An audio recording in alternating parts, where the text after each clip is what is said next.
Hello everyone, welcome to all of you. So dear students, here is a recruitment update for you from NHPC. Yes, what you need to do, you need to visit the official website nhpcindia.com, and once you will visit the official website, यहाँ अपना in the career section देख सकते हो. There is a latest recruitment जो 12th March 2026 को आया था.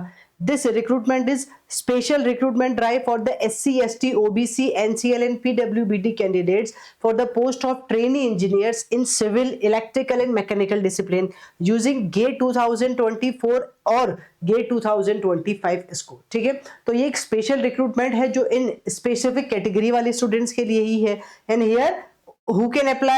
If you are from civil, electrical and mechanical, then you can apply on the basis of your GATE 2024 और 2025 स्कोर कार्ड. जब आप यहाँ क्लिक करेंगे तो व्यू डिटेल्स आ जाएगा. ठीक है, let's check it out. Here the details. ये रहा आपके पास एक पीडीएफ है जो कि 3 पेजेस का पीडीएफ है. And here we can see special recruitment drive SRD for the SC, ST, OBC, NCL, PWBD candidates for the post of the training engineer, जो कि मैंने बताया civil, electrical and mechanical discipline on the basis of GATE 24 and 25 score card. ठीक है, चलिए. Now here they mention first of all trainee engineer civil E2 grade. I hope it is visible. थोड़ा सा इसको zoom हम कर सकते हैं. I think it is visible. So trainee engineer civil E2 grade 50,000 to 1,60,000. 30 years upper age limit है. कौन apply कर सकता है? If you are having full time bachelor degree in civil discipline from a recognized university with minimum 60% marks, तो आप apply कर सकते हैं.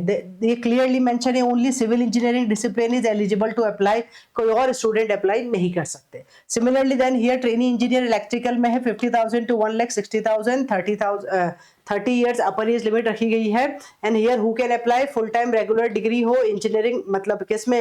इलेक्ट्रिकल डिसिप्लिन में with minimum 60% marks. Electrical engineering discipline includes electrical and electronics, power system and high voltage power engineering students are eligible here. ठीक है, और here only the discipline mentioned in the electrical engineering discipline as above are eligible to apply, और दूसरे apply नहीं कर सकते. ये बात ये पहले से ही क्लियर कर रहे हैं. फिर मैकेनिकल में भी सेम पे स्केल, वही अपर एज लिमिट. BTech मैकेनिकल में चाहिए 60% मार्क्स के साथ. मैकेनिकल प्रोडक्शन, थर्मल या मैकेनिकल एंड ऑटोमेशन वाले बच्चे अप्लाई कर सकते हैं. नंबर ऑफ वैकेंसीज इन्होंने यहाँ पे मेंशन की है. ट्रेनिंग इंजीनियर सिविल में नंबर ऑफ वैकेंसी जो है बेटा वो कितनी है? टोटल नंबर ऑफ वैकेंसी 4 है यहाँ पे, और एक और कैटेगरी उसमें 7 है. फिर यहाँ पे इलेक्ट्रिकल में 9 एंड 26, मैकेनिकल में 5 एंड 21, तो टोटल नंबर ऑफ कैटेगरी 72 है. स्टार में लिखा है कि backlog vacancy for the recruitment year, पिछले साल वाली को भी इन्होंने इस बार कंटिन्यू कर लिया है. ठीक है, और एक और टेबल यहाँ बनाई है. क्या हो गया भाई?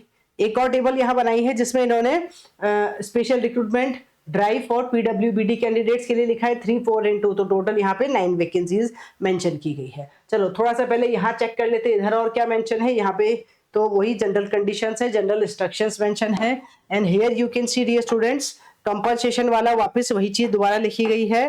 ठीक है, हियर द बेसिक पे scale will be 50,000 to 1,60,000 during the 1-year training period. On successful completion of training, the candidate will be absorbed as an engineer या officer in the same scale with the profession of 1 year, and total annual emoluments उस case में कितना रहने वाला है? For the new joinee shall be approximately 15 to 16 lakh per annum. ठीक है, 15 to 16 lakh per annum रहेगा. प्लेसमेंट बता दिया इन्होंने कहाँ हो सकता है. ठीक है, anywhere at the plant of the NHPC India के अंदर या फिर अब्रॉड भी हो सकता है. ठीक है, selection process here they mention clearly about the selection process. Selection process consist of normalized marks, मतलब out of 100 in the GATE 24 या 25 स्कोर बेस्ट स्कोर होगा. फिर ग्रुप डिस्कशन और फिर पर्सनल इंटरव्यू होगा. That they clearly mention. मतलब सबसे पहले शॉर्टलिस्ट किया जाएगा on the basis of your GATE 24 या 25 में से जिसके बेसिस पे भी आप अप्लाई कर रहे हो उसके बेसिस पे. Then they will call you for the group discussion in the personal interview. ठीक है, बस यही चीज है सारी. वेटेज कितना है? गेट स्कोर का जो वेटेज है वो 75% वेटेज रखा है. वाइल क्या हो गया इसको? वाइल ग्रुप डिस्कशन का 5% और पर्सनल इंटरव्यू का 25% वेटेज, 20% वेटेज रखा है. ठीक है, और OBC NCL से है अगर आपको, तो आपको कंबाइंड स्कोर चाहिए होगा GD एंड PI में 40%. While for if you are from SC, ST, PWBD तो group discussion and personal interview में आपको चाहिए 30% मार्क्स. बस यही सारी चीजें यहाँ लिखी गई है. ठीक है, गेट पेपर का कोड यही होना चाहिए जो इन्होंने बताया है. रिजर्वेशन रिलैक्सेशंस है ऑलरेडी, आप चेक कर सकते हैं according to the rule of government of India. Important dates इन्होंने लिखी है बेटा, ये इंपॉर्टेंट है यहाँ पे. जी एप्लीकेशन विंडो अभी ओपन नहीं हुई है, it will open from the 16th of the March. Form filling start हो जाएगी 16 मार्च से, तभी वहां पे अभी अप्लाई ऑनलाइन का ऑप्शन नहीं आ रहा है। And the window will be close on the 6th of the April. तो 16 मार्च से 6 अप्रैल के बीच में आप फॉर्म फिल कर सकते हैं। और भी कुछ यहाँ जनरल कंडीशंस लिखी है, यू कैन चेक। ठीक है, ये क्लियरली मेंशन है कि दोनों के ही गेट स्कोर कार्ड को बराबर बराबर वेटेज दिया जाएगा। 24 या 25 में से किसी के भी बेसिस पे आप अप्लाई कर सकते हैं, वो वैलिड होना चाहिए। 6 अप्रैल से पहले पहले अप्लाई कर सकते हैं। Form filling will start from the 16th of the March. ठीक है, बस यही सारी डिटेल्स जो मुझे दिखाई दे रही है। एग्रीमेंट बॉन्ड रहेगा और दैट्स इट। ठीक है, तो I will suggest you to go through with this.